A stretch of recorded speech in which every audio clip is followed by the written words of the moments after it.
Hello students, in previous lecture we studied about the Henry's law, the solubility of gas in liquid solvent which depends upon pressure and temperature. Henry's law में हमने discussion किया था कि solubility of gas is directly proportional to its pressure.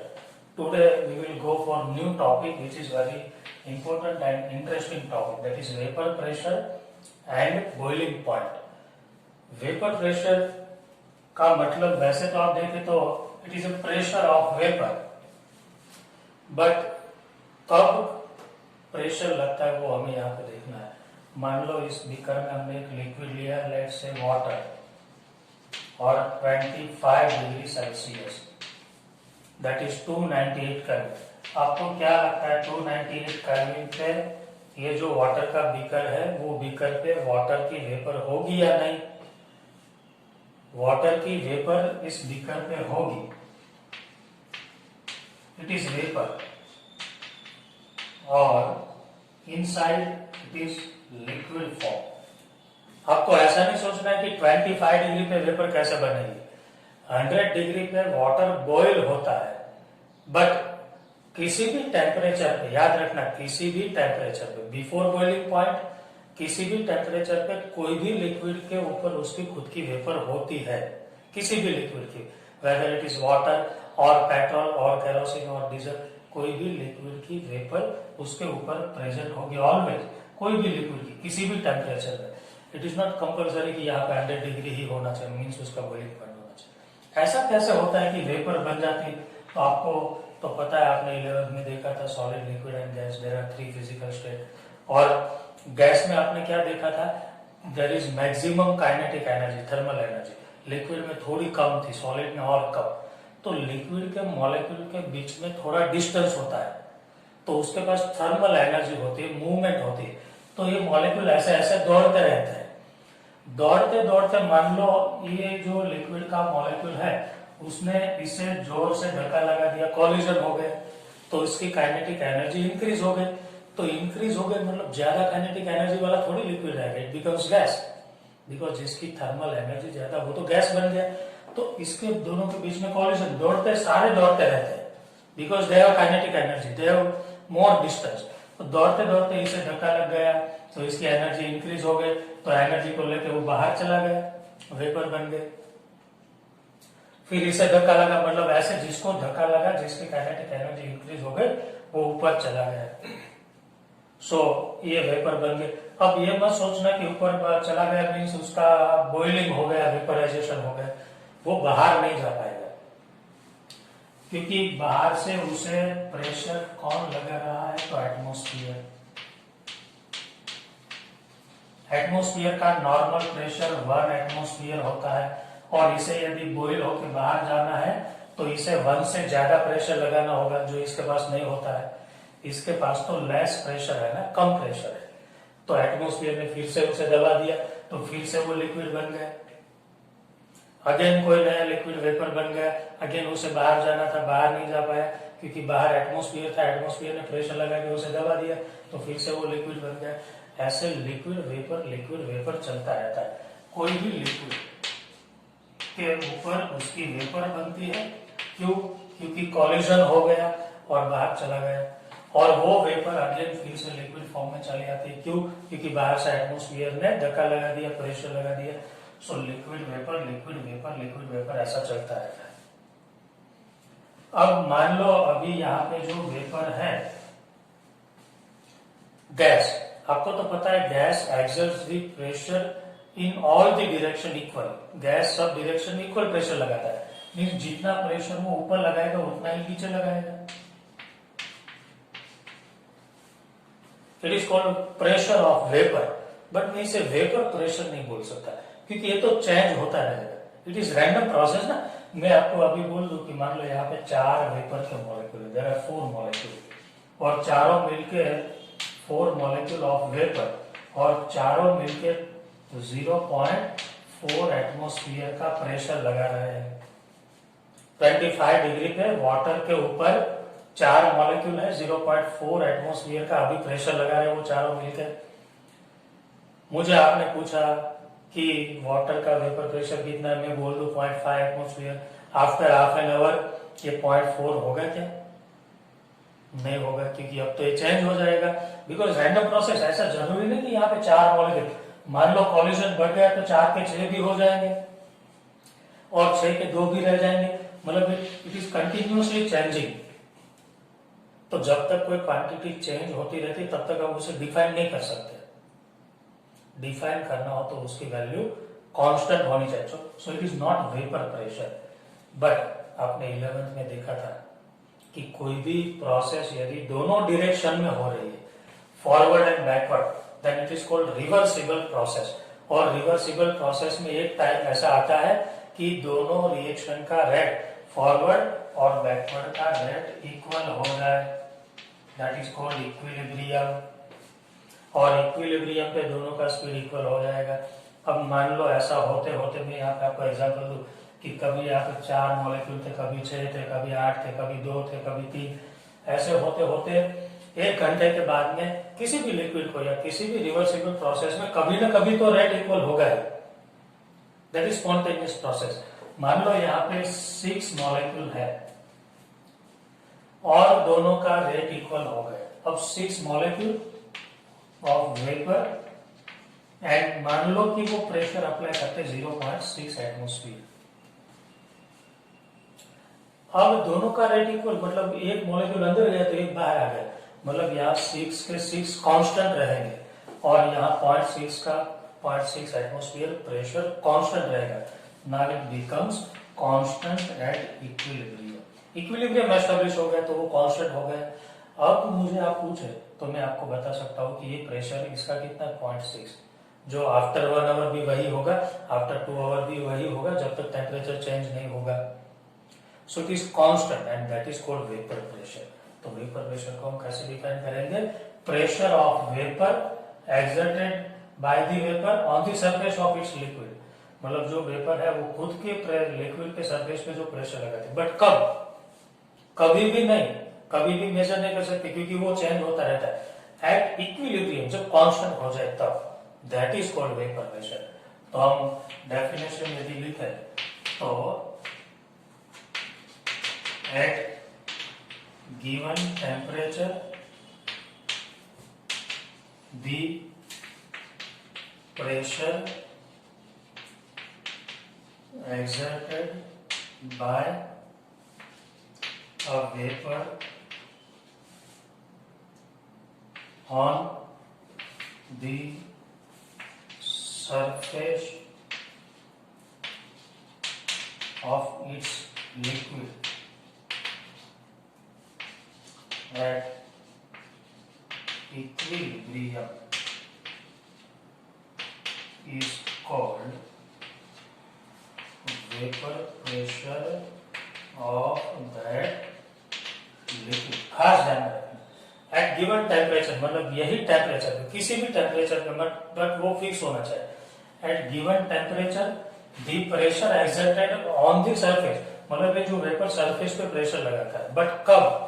At equilibrium, क्योंकि equilibrium पे ही ये fix pressure लगाएगा, अदरवाइज तो चेंज होता रहेगा। It's called vapour pressure. और किसी भी लिक्विड की गिवन टेम्परेचर पे वेपर प्रेशर की वैल्यू फिक्स होती है, that is called vapour pressure. तो vapour pressure should be clear to you. अब देखिए हम बॉइलिंग पॉइंट की डेफिनेशन देखते हैं। मान लो यहाँ पे जो वेपर थे वो कितना प्रेशर लगाती थी? 0.6 एटमोस्फियर। 0.6 एटमोस्फियर प्रेशर ये वेपर लगाती है उसमें, तो 0.6 एटमोस्फियर प्रेशर वो ऊपर भी लगाती होगी, because gas exerts the equal pressure in all the direction. अब आप सोचिए 25 डिग्री पे 0.6 एटमोस्फियर इसका प्रेशर है, क्या वो बॉयल हो पाएगा? क्या वो बाहर जा पाएगा? नहीं। बॉयल होना मतलब वेपर बन के बाहर चला जाना। क्यों नहीं जा पाएगा? क्योंकि बाहर से तो एटमोस्फियर 1 एटमोस्फियर का प्रेशर लगा रहा है, मतलब जाएगा, सो वो फिर से लिक्विड बन जाएगा। अब इसे मुझे बाहर भेजना है तो इसे कितना करना होगा? 1 से ज्यादा। तो 1 से ज्यादा करने के लिए इसे क्या करना होगा? इंक्रीज करते करते, मान लो 25 का मैंने ये 25 डिग्री है, मान लो 25 का 55 डिग्री किया तो ये 0.8 एटमोस्फियर हो गया। 90 डिग्री किया 0.9 एटमोस्फियर हो गया। मान लो 100 डिग्री किया 1 एटमोस्फियर हो गया। अब इसका भी 1 एटमोस्फियर प्रेशर हो गया। Now it can go outside, क्योंकि दोनों का प्रेशर इक्वल। अब थोड़ा सा भी हीट करेंगे तो वो बाहर जाना स्टार्ट हो जाएगा। That is called boiling point. जिस टेम्परेचर पे वेपर का प्रेशर एटमोस्फियर के प्रेशर के जितना हो गया, that is called boiling point. अब से वो बाहर जाना स्टार्ट हो जाएगा। तो बॉइलिंग पॉइंट को यदि डिफाइन करना है तो हम कैसे डिफाइन करेंगे? बॉइलिंग पॉइंट को डिफाइन करने के लिए हम लिखेंगे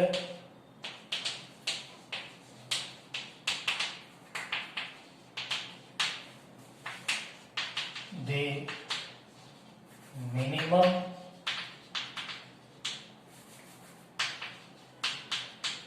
टेम्परेचर at which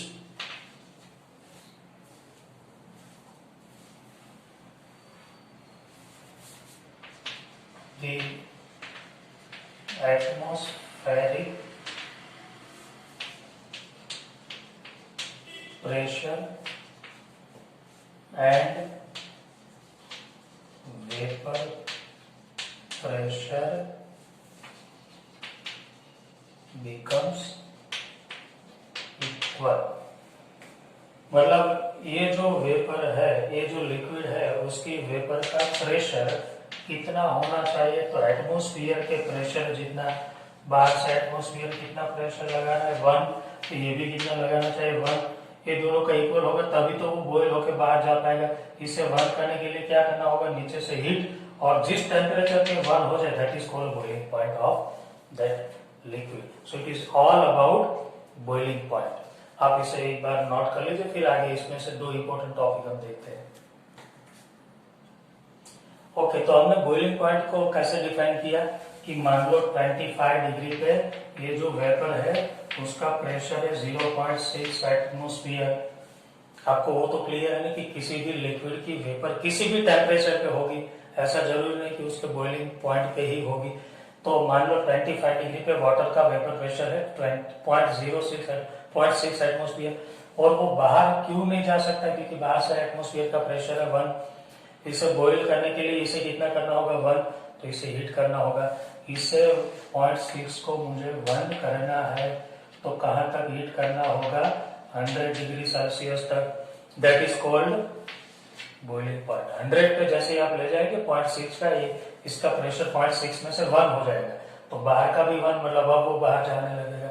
मतलब यहाँ पे वाटर का बॉइलिंग पॉइंट मान लो 100 है, बट अब एक क्वेश्चन है कि why the boiling point decreases at higher altitude.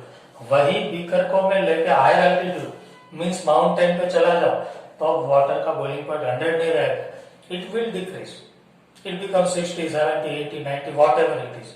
देखते हैं ऐसा क्यों होता है। मान लो यही बीकर है, यही 25 डिग्री सेल्सियस है, यही उस पे उसकी वेपर है, और वेपर प्रेशर कितना है वो भी हमने देखा कि ये जो वेपर है वो अंदर और बाहर दोनों साइड कितना कितना प्रेशर लगा रही है, तो 0.6 atmosphere. Same beaker is here, ये प्रेशर कितना है 0.6 एटमोस्फियर वेपर प्रेशर। अब बाहर वो अब आप सोचिए, अब मेन पॉइंट यहाँ पे स्टार्ट होता है। We are at higher altitude, at mountain. आपको पता है माउंटेन पे या हायर एल्टीट्यूड पे एयर की डेंसिटी, एयर का प्रेशर कम होता है, so atmospheric pressure will be less. मान लो ये 0.8 एटमोस्फियर है, ये प्रेशर किसका है? तो एटमोस्फियर का। ऊपर प्रेशर कम होता है। अब देखिए बाहर क्यों नहीं जा रहा है? क्योंकि बाहर से प्रेशर 0.8 है और अंदर का 0.6 है। इसे बाहर जाना है तो कितना करना होगा? 0.8। अब 0.8 करने के लिए इसे क्या करना होगा? हीट कितना करना होगा? इससे बाहर जाने के लिए 0.6 में से 1 करना था, इससे बाहर जाने के लिए 0.6 में से 0.8, क्योंकि यहाँ पे एटमोस्फियर का प्रेशर कम, तो ये वाला जल्दी हो जाएगा। इसे 100 तक हीट करना पड़ता था, इसे 100 तक नहीं करना होगा, ये मान लो 80 पे ही हो गया, सो 80 डिग्री पे हो जाएगा, दैट इज बॉइलिंग पॉइंट। तो हायर एल्टीट्यूड पे बॉइलिंग पॉइंट कम होता है, because boiling point depends upon atmospheric pressure. At higher altitude, atmospheric pressure is less, so less temperature is required to boil the any liquid. So higher altitude पे boiling point कम होता है, और इसीलिए आपको पता है, इसीलिए हायर अल्टीट्यूड पे जो रहते हैं उसे फूड कुक करने के लिए प्रेशर कुकर यूज करना पड़ता है। हायर अल्टीट्यूड पे फूड कुक करने के लिए प्रेशर कुकर कंपल्सरी यूज करना पड़ता है। Why pressure cooker must be used at higher altitude। Higher altitude पे क्या होता है, बॉइलिंग पॉइंट कम होता है। देखिए ग्राउंड लेवल पे बॉइलिंग पॉइंट मान लो 100 डिग्री है, हायर अल्टीट्यूड पे बॉइलिंग पॉइंट डिक्रीज होता है, दैट इज लेस। अब हमें फूड कुक करना है तो वाटर को थोड़ा हीट करना होगा। वाटर जब इनफ हीट होगा, मतलब उसकी हीट ज्यादा होगी, तभी वो फूड कुक होगा। अब मान लीजिए हम हायर अल्टीट्यूड पे फूड कुक करने जा रहे थे 80 डिग्री पे, मतलब गर्म होने से पहले तो वाटर इवोपरेट होकर चला जाएगा, उसका बॉइलिंग पॉइंट कम है। हायर अल्टीट्यूड पे वाटर पूरा गर्म नहीं होगा, 80 पे तो वो वेपर बन के चला जाएगा, तो हमारा फूड अच्छे से कुक नहीं होगा। अच्छा फूड तभी कुक होगा जब टेम्परेचर ज्यादा होगा वाटर का।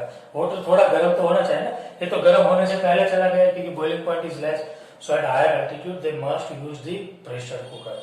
Clear, it is all about boiling point. यदि आपको बॉइलिंग पॉइंट पता है तभी आगे जाकर हम एक रूल स्टडी करने वाले, theory, that is Raoult's law. तो आप इसे नोट कर लीजिए, फिर आगे हम देखते हैं राउल्ट्स लॉ।